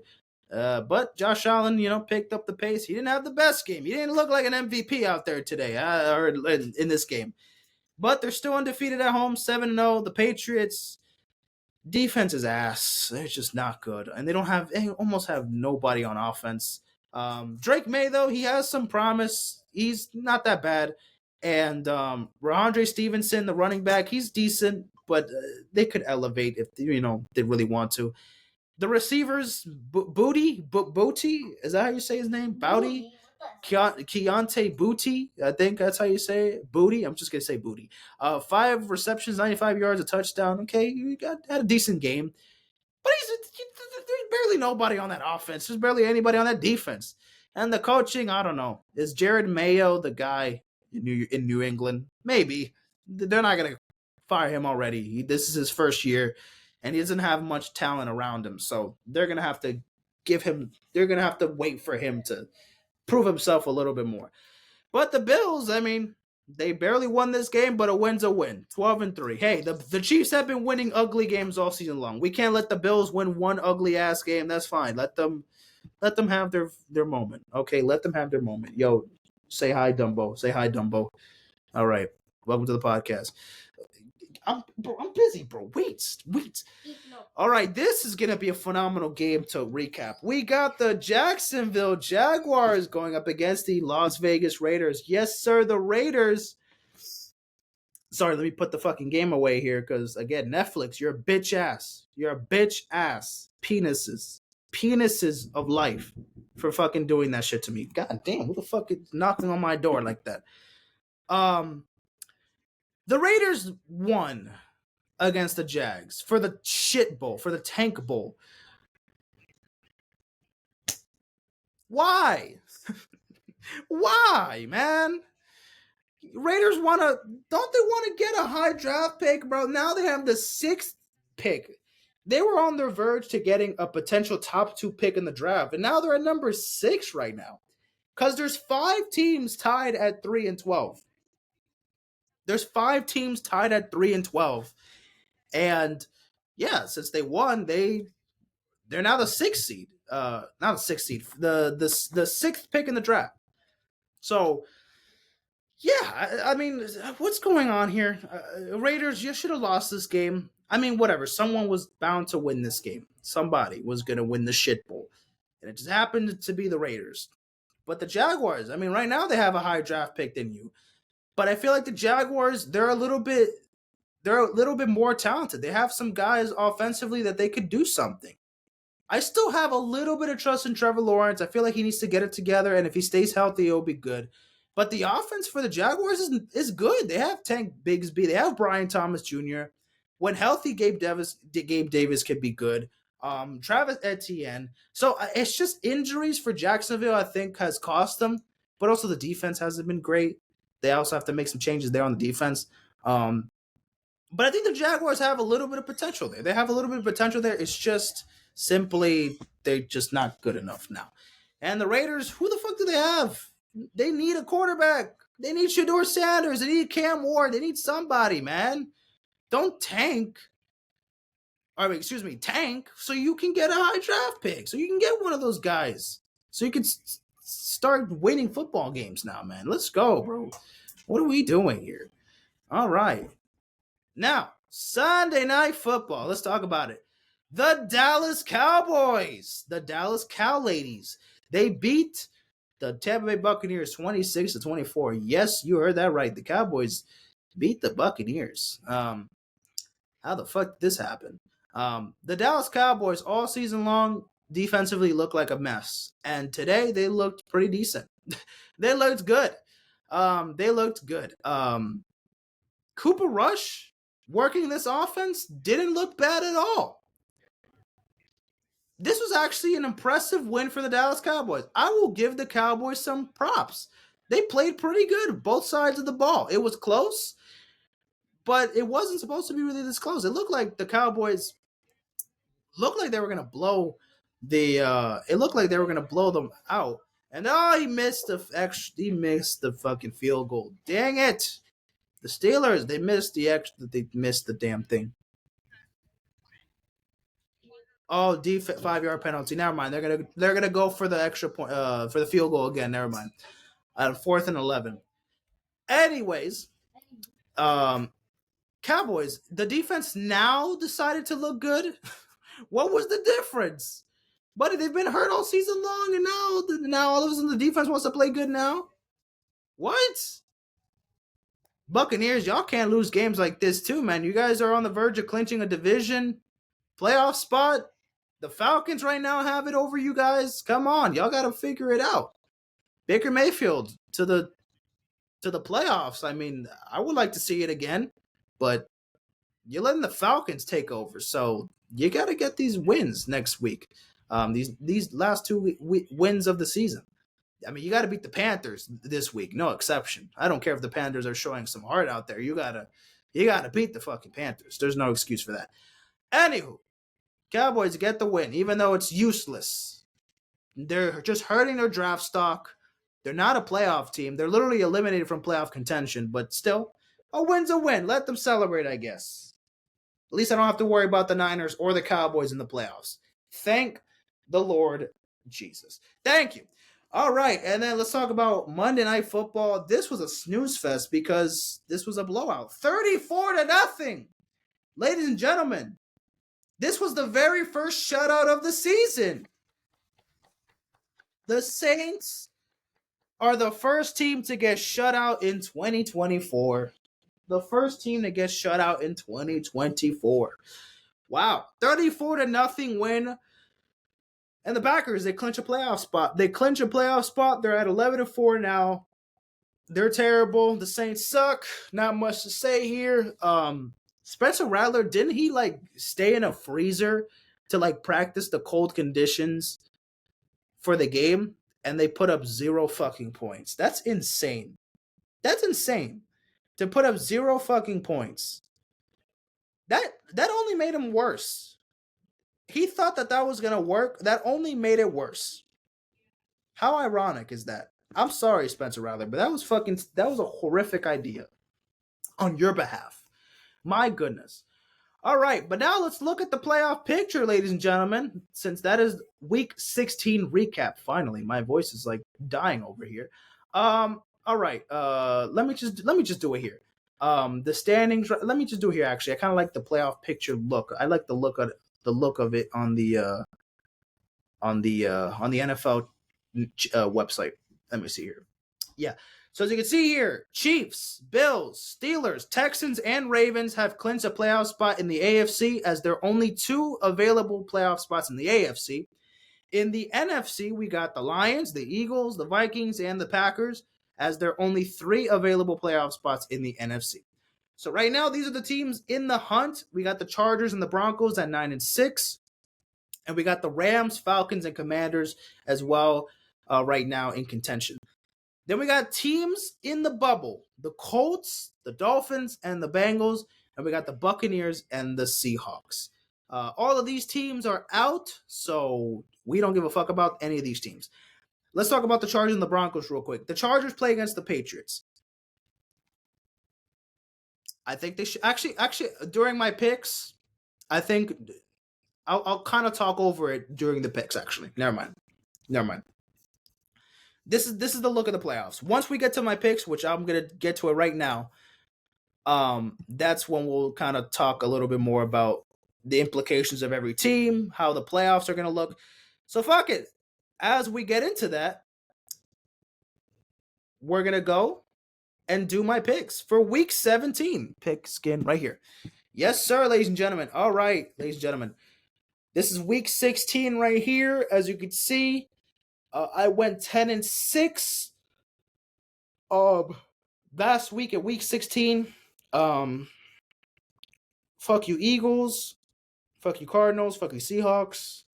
Fuck you Jaguars. Fuck you 49ers. Fuck you Buccaneers for making me lose. Now, let's do my week 17 predictions. Okay. Ugh. Okay, here we are though. Oh.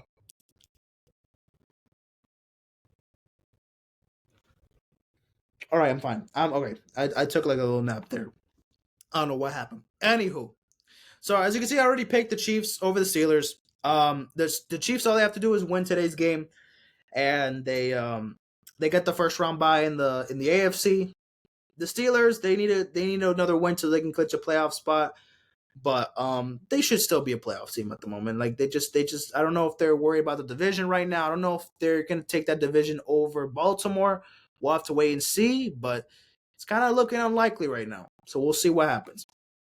Then I have the Ravens versus the Texans. So the Ravens versus the Texans. Again, no Tank Dell. The Texans offense looks very depleted. Not much going on for the Texans. I'm gonna pick the Baltimore Ravens. They just came off a win off of Pittsburgh. So yeah, give me the Ravens over the Texans. As they looked pretty good. They looked pretty good here. So I just figured Ravens, they got to keep the momentum going. They already clinched a playoff spot. But now they want that division. They want that they want that AFC North title in their hands over Pittsburgh. You know, they would love to do that. So of course, who's going to stop them? Who's going to stop them? Who's going to stop them? Oh my goodness, bro. This game keeps like leaving, getting out of my thing. There we go. Fuck, there we go. Okay. Now, we got Thursday Night Football tomorrow. We got the Seahawks versus the Chicago Bears. Give me the Seattle Seahawks. The Seahawks just got to keep winning so they can keep fighting for the NFC North division and for at least a playoff spot. Because, again, it's between Seattle or LA for that division. San Francisco's out of it. Arizona's out of it. So they don't have to worry about those two teams trying to get their spots. But Seattle, you got to win against Chicago. I mean, you cannot lose to the Bears. You cannot lose to the Bears. All right, who do you got? Seahawks or Bears? Gabriel. What do you? We're doing picks now. Okay. Okay, we're doing picks. Okay, Seahawks, Bears. Yes. The Seahawks. Okay. All right. Now let's get to the Saturday triple header games. We got the Chargers going up against the New England Patriots. This is a fucking no-brainer. Give me the New England I'm kidding. Give me the LA Chargers to beat the Patriots. The Chargers, they haven't clinched the playoff spot yet. No, they haven't clinched the playoff berth yet, but I believe with the win, they do. Even though they still have to... Actually, no, they still got to wait till things go. Because... No, I think it's the Broncos or... Actually, no. But if they win, they're in. If they win, they're in the playoffs. It's the Broncos that they have to lose out, and then we'll talk about the next game in a second.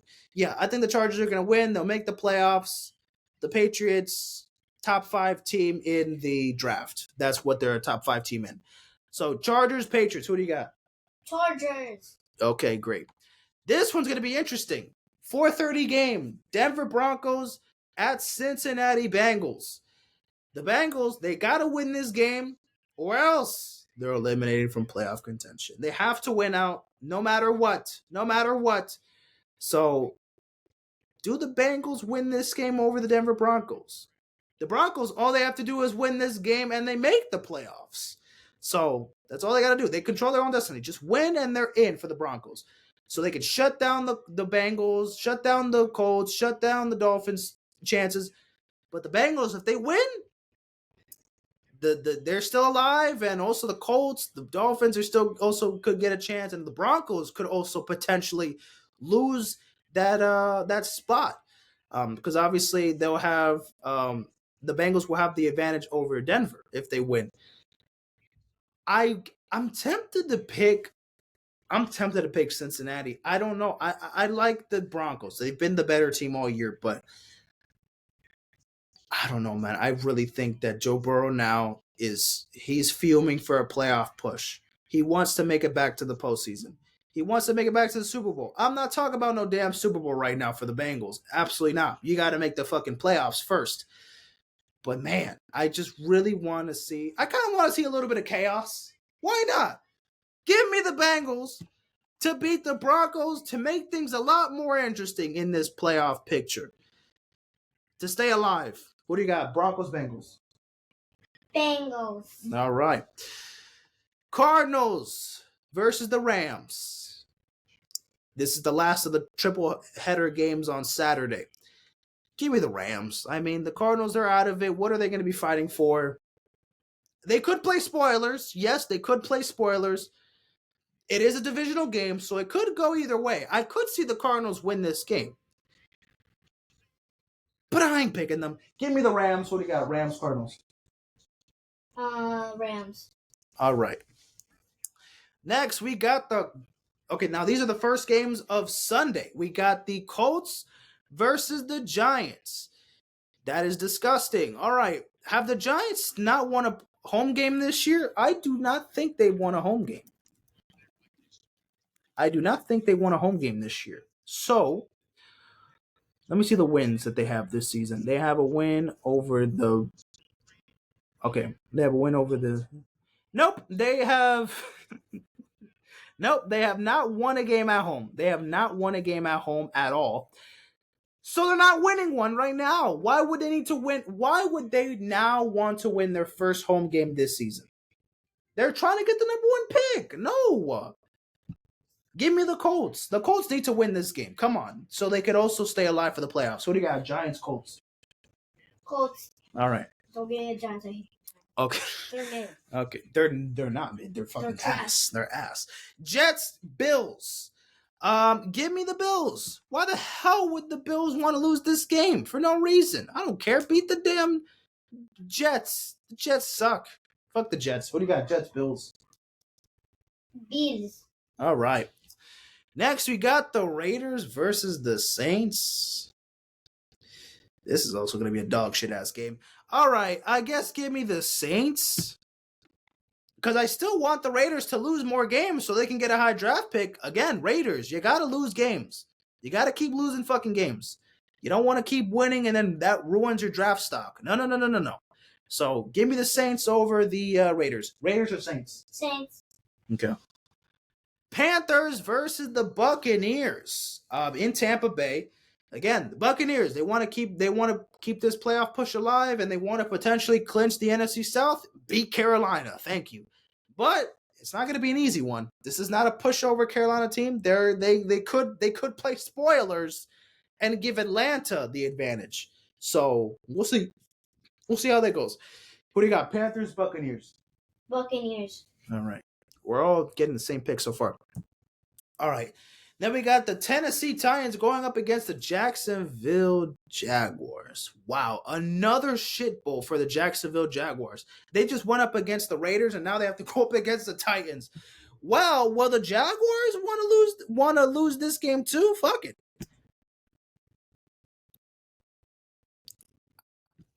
I'm going to go with the Jaguars. I think the Jaguars are slightly better than the Titans.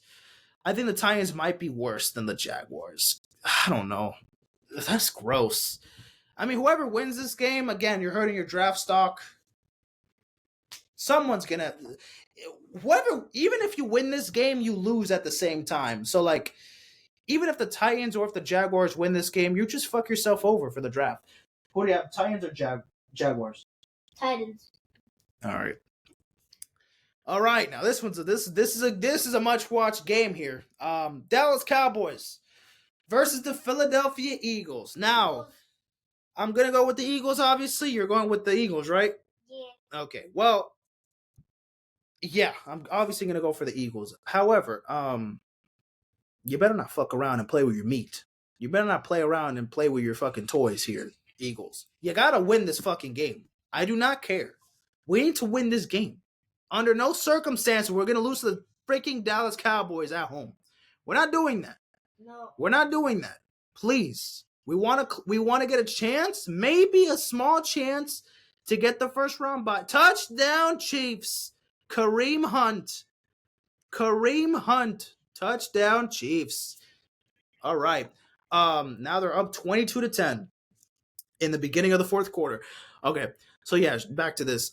Eagles, yeah, you better fucking not do this to me, man. You better not. That Cardinals game last year that you guys shouldn't have lost to pissed me off so much. You guys cannot lose another meaningless ass game. And I don't know if Jalen Hurts is gonna be back in this game. Hopefully he is.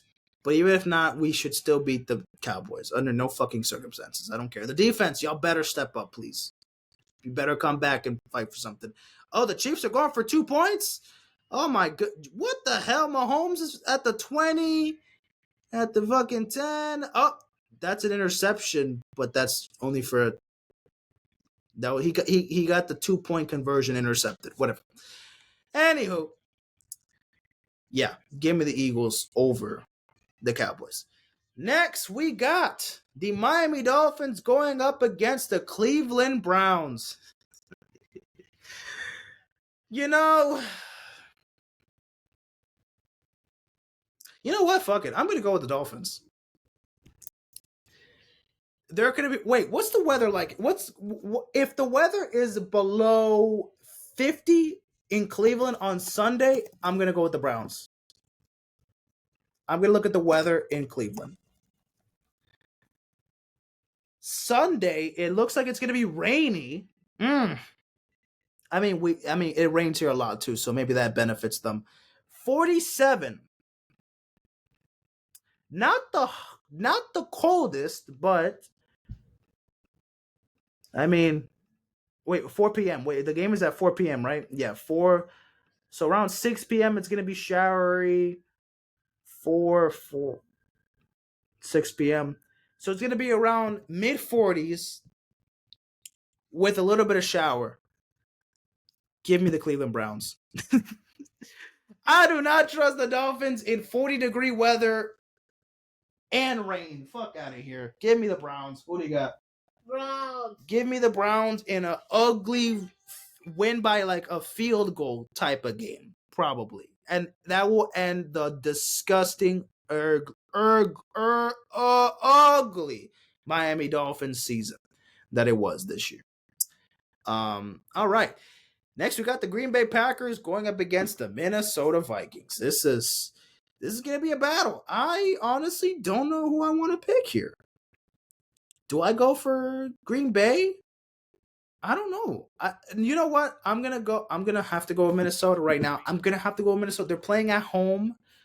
I think the Vikings, how are they on the road? I mean, at home. They barely lose at home, right? Have they lost the home game this year? They've lost one home game this year, yeah. So they've lost one game on the road and one game at home. Well, still, either or. Again, they've been one of the better teams in the NFL. If they do win this game and the Lions win as well, then their chances for the first round, it's gonna be decided against that Lions game in Week 18, literally. So I kind of do want that Lions Vikings game. That might be the prime time. That might be the last game of the season. Who knows?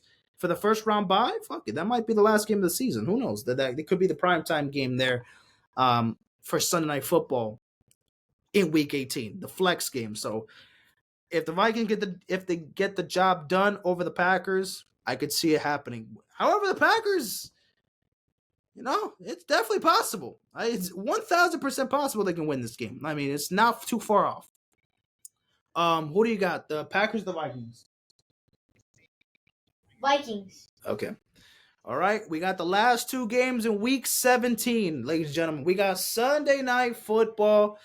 We got the Atlanta Falcons going up against the Washington Commanders. Now, the Falcons, they have Michael Penix Jr., as quarterback. This is going to be his second game, his first road game, and I don't know if I will really trust. I don't really know if I'm going to trust the Falcons in here. This one. I don't know, man. The command, like, I mean, they just beat my Eagles. It's kind of hard for me to like pick the Falcons right now. I mean, they just beat my Eagles, so I'm gonna have to go with the Commanders here. I don't know what to expect from the Falcons. I think in this situation, why would they want to do that? Like, I don't know why they would. They have to. I would think they have to give Kirk Cousins the starting position again. I think they would have to. Like, if he plays bad in the first half, then they could bench him and then put Michael Penix in. So I think Kirk Cousins should be the starter again for this game. If he continues to suck balls, then we can put Michael Penix in, no problem. No problem. Easy job. But I don't want Michael Penix to start, and then, like, if they lose this game, it's because they didn't really want to give a chance on Kirk Cousins. I know Kirk Cousins has had a bad slump, but sometimes you just need a little bit of a break. Maybe you just need, like, a little refresher. Maybe you just need to lose your starting job, even if it is for one game, to motivate you enough to be like, okay, you guys don't think I'm the starter? I'm going to prove it next game. And what if Kirk Cousins has a good game? You never know. Kirk Cousins is very capable of having you a good game. It's just he's been in a bad slump because it's fucking. Also, his weapons have also not been that great. Like, Drake London has had a decent year. Kyle Pitts is never going to be this generational player that we thought he was going to be. Bijan is good, but he's not a pass catcher often. And everybody, Tyler Algier, another good, runner, but again, they have good weapons on offense, but clearly not everybody is helping out Kirk Cousins here. I know the interceptions are a problem, and also against a defense that hasn't been great. Got to give Kirk Cousins a chance here. You got to give Kirk Cousins a chance here, I believe. Again, if he sucks, put Michael Penix in, and then he can do whatever he can in his second game. But I'm going to put the Commanders. But if they win, it might be because they put Kirk Cousins back as a starter. We'll see. Who do you got, Falcons or Commanders? Falcon. Commanders. Okay. Then we got the last game, the last Monday night football game of the regular season, ladies and gentlemen. This was the rematch of the NFC Championship game last year. One team is going to potentially get the first round bye, and one team is going to Cancun tonight. The Detroit Lions versus the San Francisco 49ers. They already booked their trips to Cabo, to Cancun, to fucking Alabama, wherever the fuck they're going in the offseason. The 49ers players are already up. Devondre Campbell, he's already in Cancun drinking some fucking pineapple smoothies over there with some beautiful Mexican woman laying around him. So he's chilling. Devondre Campbell, he's chilling. Even though he's suspended, he's chilling. He's dipped. Okay, they're waiting for him. Devondre Campbell is waiting for the rest of his team to go to Cabo with them. However, the Lions, they're trying to win the first round bye. They're trying to get that first round bye. They want the playoffs to go to Detroit. They want the playoffs to run through Detroit at Ford Field. And they want to be that number one team in the NFC. I mean, why would they not want to? And especially when you got the Vikings making things so much more difficult because you thought the Vikings were going to be dog shit. Well, I'm talking about you. I'm also talking about me too. I didn't think they were going to be good. Yes, I was wrong about the Vikings. Sure, yes, I will admit that. But the Lions, they have a lot to play for. The Niners, they have nothing. They're just waiting for these last 2 weeks to pass so they can officially book that trip. No, they already booked it. What am I talking about? They're just waiting for, that trip to Cabo. They're already waiting for that trip to Cabo. Touchdown, Travis Kelce. Touchdown, Chiefs. Okay, well, they're up by 18 with 12 minutes left in the game. Is it safe to say that the Steelers are cooked in this one? Is it safe that they're kind of cooked in this one. Yep, I think the Chiefs will get the first round bye. Sorry, Buffalo. It looks like the Chiefs are getting that first round bye.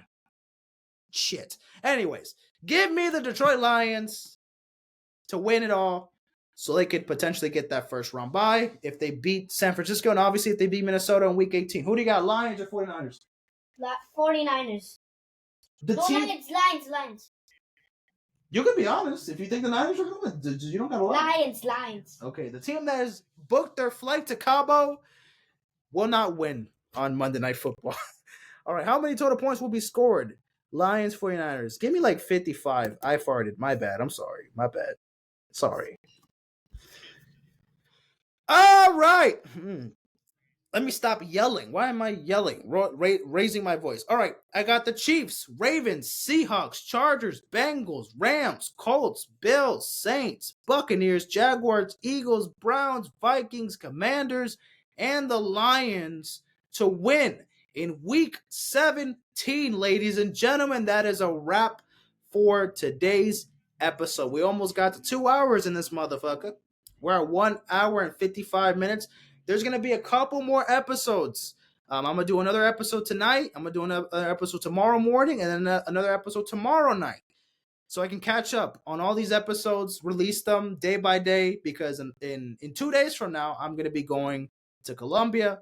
So I'm not going to be uploading content for the last days of the year.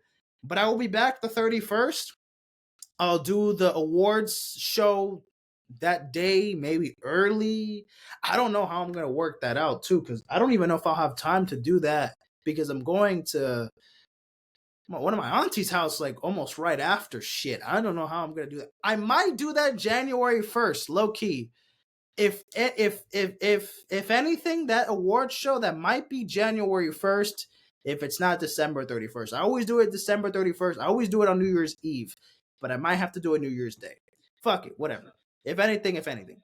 But either or, thank you guys for watching. See you guys in a bit. Take care. And peace out, my friends.